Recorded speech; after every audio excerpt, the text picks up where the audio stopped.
Hello, I'm Monica Price and welcome to Cuppa TV. On today's show, we welcome back a former guest who had entered into Mr. Black Country, and guess what? He won it. Yes, it's James Machin. Also today, I'm joined by a mother and daughter duo who you may have seen on our screens, known as MAD. They've come to talk about what's happening next in their lives.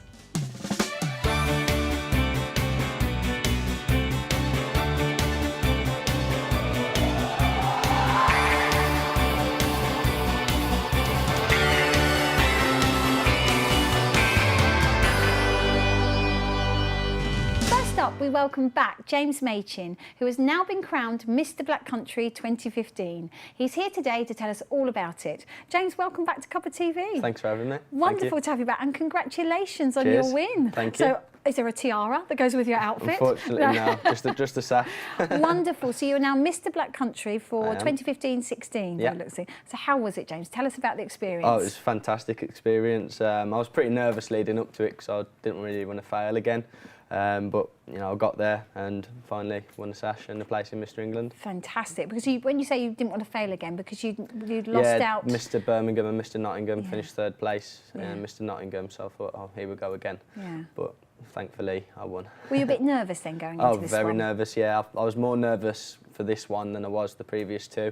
I chose to be more nervous as well because I think I went into the other two a little too confident, but so it paid off. Oh, fantastic. So tell us about the experience. What was it like? Did it all go quite smoothly? Oh, yeah, it was a great day. It's a long day. The day of the final pageant, it's an early start, 10 o'clock in the morning, and then the show doesn't start till 7 o'clock. So you're there rehearsing, you're walking down the catwalk, you're making sure you've got everything there, you're practicing this, practicing that. So it is quite draining, and so I guess the nerves build up when you're on final pageant day. So yeah, it was fantastic. So how did you prepare for that day? I mean, what do you do? Do you exercise, eat well? Is that important? Yeah, I mean, it's more like making sure I've got every outfit more than exercise at the moment. I've been exercising now and again. I go to the gym twice, 2-3 times a week maximum.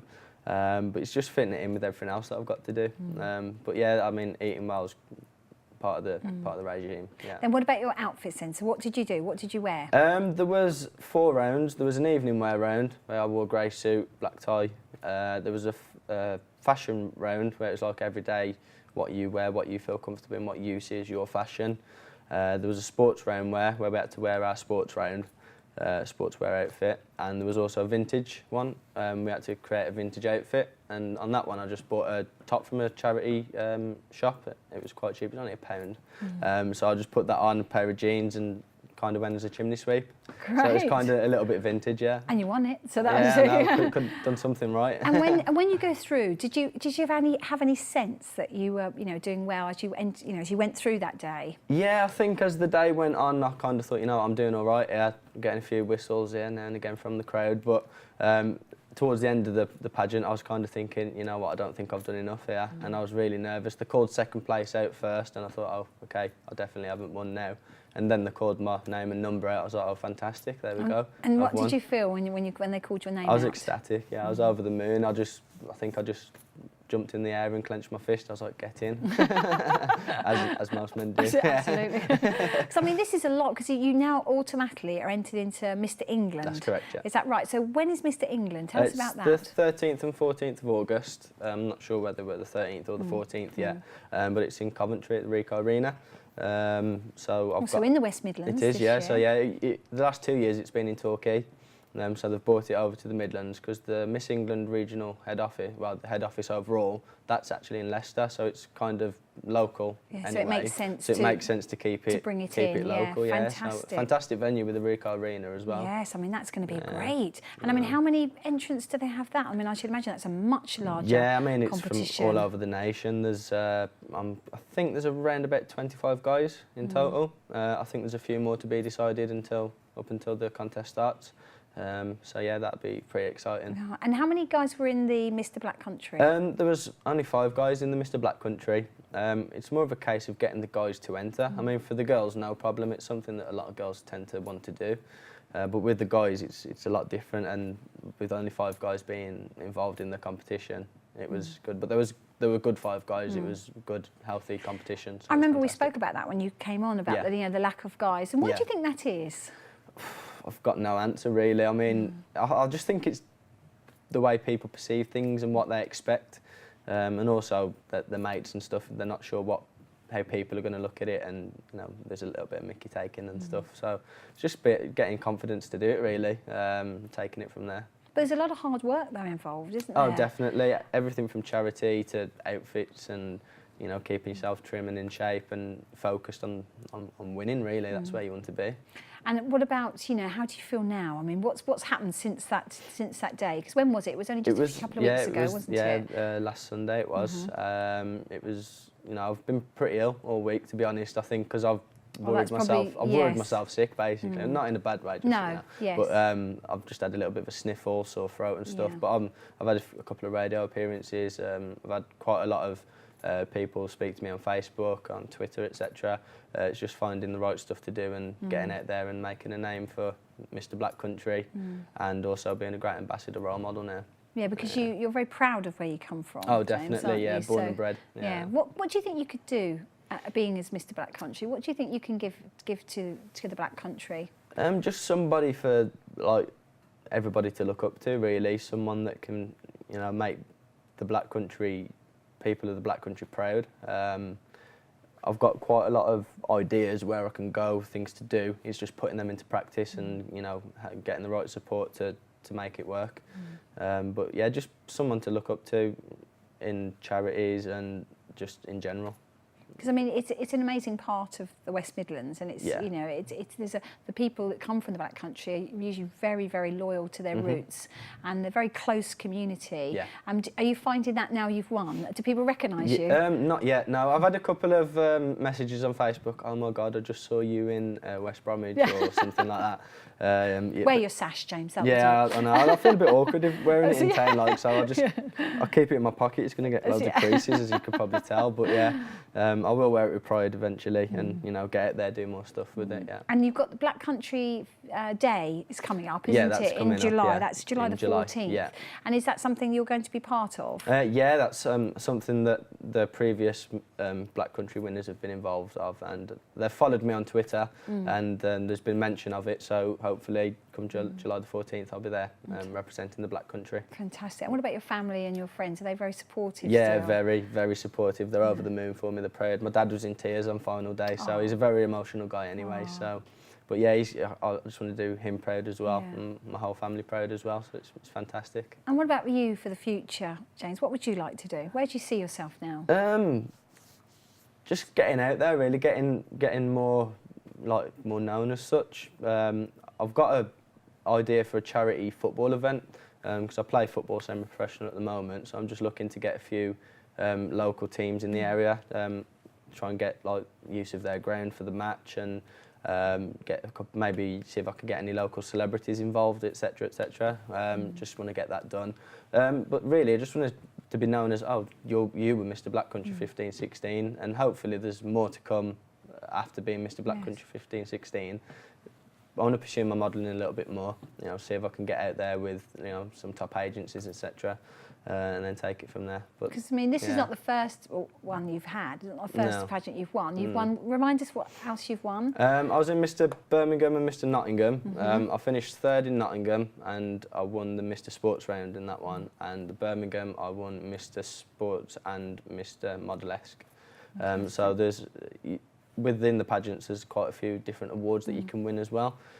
With the Black Country one, I also won the Mr. Sports round as well. So I think being sports is quite a strong point in my, my claim to winning Mr. England, because I know there's a tough round, a sports round, like a boot camp, army style. So I've just got to prepare for that now. And I mean, Mr. England, it sounds like it's a much bigger event, in so much as you've got days. You there for a week, or how does it work? I'm not too sure at the moment. I haven't actually been told any dates. The only dates that I know is when the final is going to be. I can only imagine that the sports round will be the week leading up, because you've got to have time for your legs and your body to rest, because you can't walk down the catwalk aching legs, aching body and stuff. So, but yeah, I'm assuming it'll be on the same week leading up. And then after Mr. England, if you won that, what's the next one from that? The next step is Mr. World. So you'll be competing with all the Misters from other countries. So I'm not sure where that is this year. But I think winning that, you get to compete in that twice as well, because it lasts for the 15-16. When you started, James, did you think you'd be, you know, sitting here on Cuppa TV and doing lots of other things as well, you know, as a winner of Mr. Black Country? Is that how you saw it? Is this what you wanted? Yeah, just to get out there. I thought if I was to win Mr. Black Country, it opens a lot of doors, so I can, you know, find my way around the Black Country and hopefully the nation as well. So, I mean, mainly it's Mr. Black Country is to be known around the Black Country, but it'd be great to be known outside of the Black Country as well. So that would be great. Fantastic. And hopefully with the coverage that you'll get, which I'm sure you will, and if you go into Mr. England, which is when? Remind us when Mr. England is? 13th of August. 13th of August, so it's not, you know, too far, no. So you've got to start preparing for that. Definitely. And again, same sort of categories? Yeah, I can only assume. We're still waiting to find out what the actual categories are. Right, James, it's been lovely to have you back and well done. Congratulations Thank you very on your much. win. Thank you. Cheers. We're just going to take a quick break now, so come back and join me in just a minute. Welcome back to Cuppa TV. My next guests are hitting our screens with their bubbly personalities. Known as Mad, a mother and daughter duo, we welcome TV personalities Imani and Sue Evans. Ladies, welcome. So Sue and Imani, welcome to Cuppa TV. Thank you so much for having us. It's wonderful to see you, and you look beautiful. I love thank your you, necklaces. Monica. You look Beautiful. gorgeous as well. Thank you. Us girls Fabulous. together. What can we say? So, ladies, where did it all start? I mean, it's just been a bit of a whirlwind, but where did it all start? I think it started in 2014 when we were filming The Kitchen for BBC Two. It was a 3-part pilot series, obviously filmed in the kitchen, but it wasn't really about food as such. It was more about interaction around the dinner period in the homes, and it was really, really good because it was like 8 families from all across the country, and we were the Birmingham family, and it was fantastic. Yeah, it was kind of like a kitchen spin on Gogglebox. Yes. So basically to see what people get up to in the kitchen, what they actually talk about while they're eating. But we've always been really, really interested in TV. You know, I love drama and everything like that, and Mum actually went to university and did media. So I was actually on TV before this. I went on Deal or No Deal. Oh, wow. Yeah. Fantastic. Did you win? Yes. Yes. Oh, my God. I won 20,000. £20,000. That's incredible. And she was only 18, so that was really good. Stick with her. She's a lucky charm. Lucky charm. Mum always says I've She got is that. lucky. She is actually lucky. Yeah, so from that, it was an amazing, we spent like a week there at Deal or No Deal, and we was filming all day, but a lot of people were complaining about the long hours, but I really enjoyed it. And I just thought, you know what, I want to do more of this, and we have. And that's it. And then, of course, you got obviously with the kitchen, and then that was, and then after that, ladies, what have you recently done? Tell us about what you've recently done. Well, what we've recently done is really amazing, and it's completely different from the kitchen. Fantastic. Tell us. What? Go I on, feel like a you drum do roll. it. I feel You like do she's a it. drum She's roll coming up. better. She's better. Yeah. Tell us, So Imani. we have filmed with Vicky from Geordie Shore. Vicky Patterson. Vicky Vicky Patterson from Geordie Shore. Her new show, Judge Geordie. Yes. Our episode came out and it was really, really insane. So much drama. And basically, I took Mum on the show. Okay. Did you? We'll backtrack a little bit. So for people who don't know what the show is, just give a little explanation about what it is. Right, what the show is, it's a reality show for MTV, and Vicky Patterson and her friend Alex go up and down the country, and they sort out the drama and issues in families. Now, some of these dramas and issues are quite common. You know, it could be cheating spouses, it could be jealous girlfriends, it could be deep, dark secrets in the closet, reveals, big reveals, and it could be family feuds. There's quite a few stories.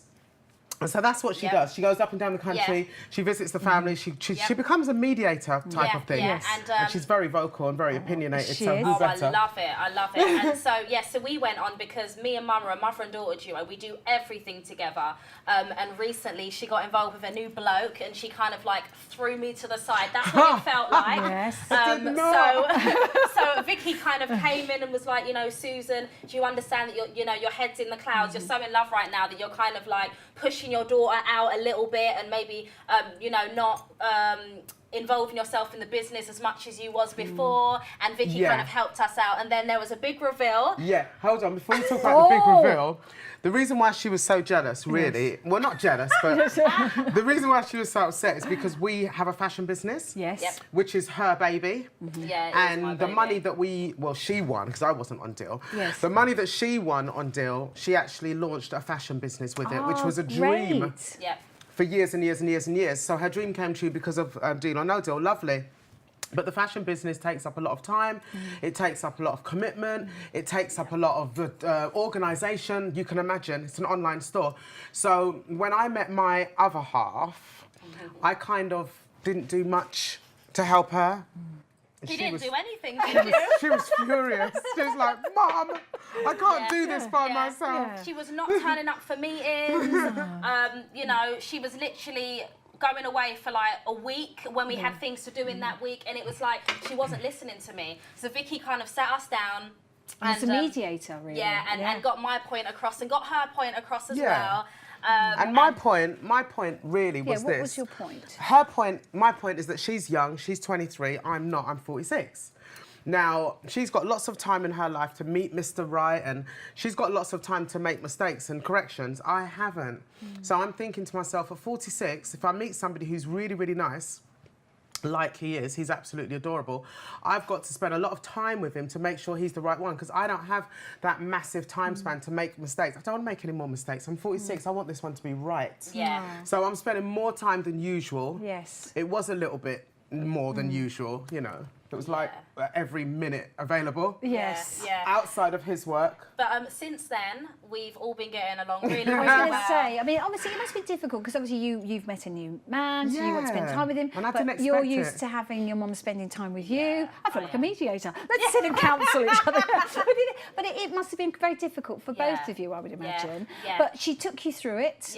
Helped you work things out. And since then, I've been getting to know the man involved. I've been getting to know him, and he's absolutely lovely, and we're actually planning a wedding now because they're engaged. Oh, congratulations. And guess what?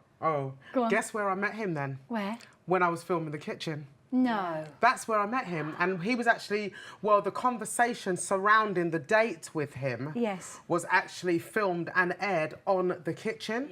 Because I met him while I was filming The Kitchen.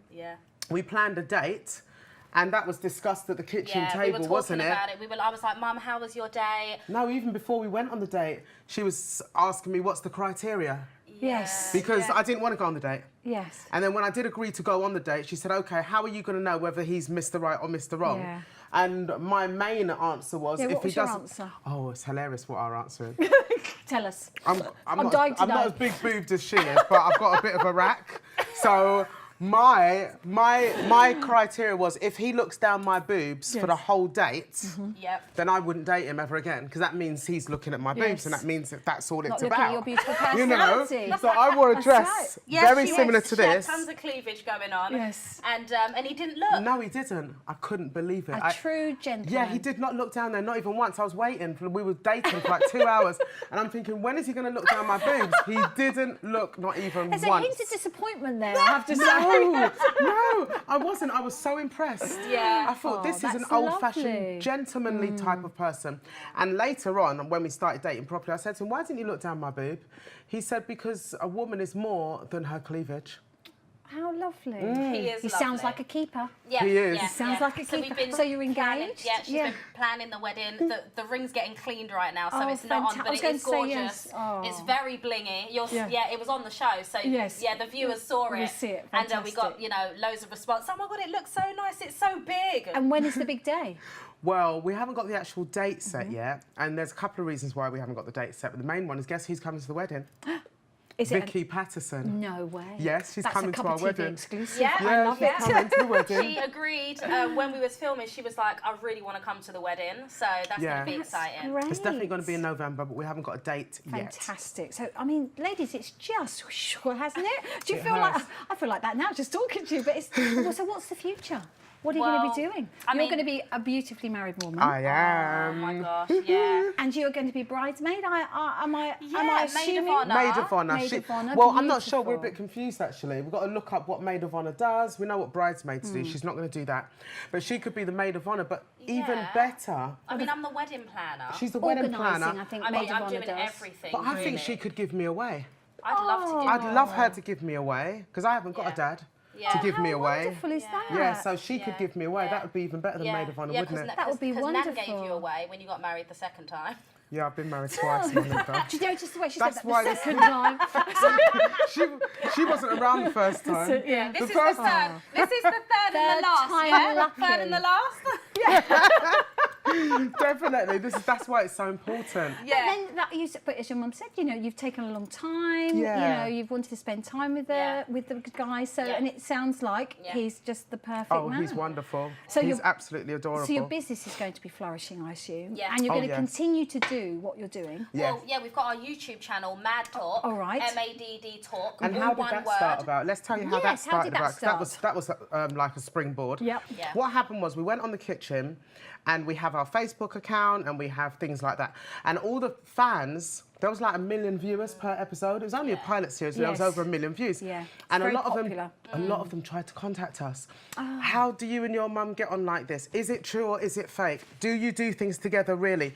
How well do you know each other? Blah, blah, blah. Yes. So we thought, and they wanted to know the rest of the kitchen. What does the rest of your kitchen look like? Oh, because the show only filmed a certain corner of it. Right, so we were forced in a way to do a YouTube channel so we could answer their questions. Yes. And over all these years where our bond has been so close, we do always get questions like that. How come you two are like sisters? Yeah. And we just thought, you know what, this is the perfect thing for us to do. We love talking anyway. We're so gobby, we might as well have a platform.